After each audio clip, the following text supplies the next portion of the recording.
Hi, this is Dale O'Shields, pastor of Church of the Redeemer in Gaithersburg, Maryland. Thank you for joining me for our devotional time this week. I'm so glad that you've been a part of this. We're talking today and have been talking this entire week about the topic of hope. Let me draw your attention to one of the most familiar verses for a lot of Christians related to hope in Scripture, and that's Jeremiah chapter 29, verse 11. One of the verses that we all love if we've become familiar with. It's a great verse to hold on to. Here the Scripture says, God says, "For I know the plans I have for you, declares the Lord.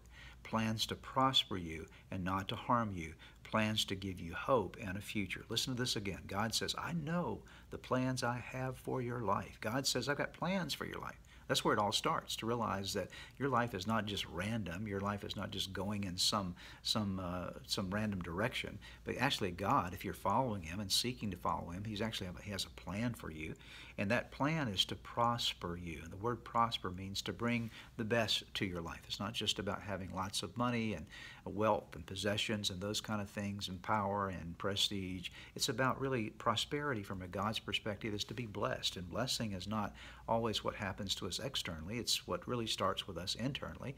And sometimes it spills over to the externals of life. But this prosperity is about well-being in your life. So God says, my plans are to actually prosper you, to bring well-being to your life, and not to harm you. See, sometimes we think that God somehow is out to hurt us, to get us in some way. That goes back many times to our perspective of God's nature. We kind of view Him the wrong way, as some kind of angry father up in heaven.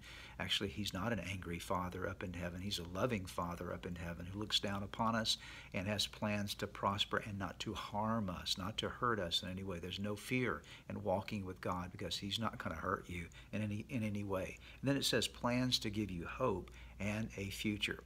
You know, there are a lot of people that are walking around today just feeling like they have no future. They have no hope for their lives. They're wondering, is there anything good for me in the days to come? And God says, when you begin to have a relationship with me, you can know for sure that I've got some plans for you. They're plans for your well-being.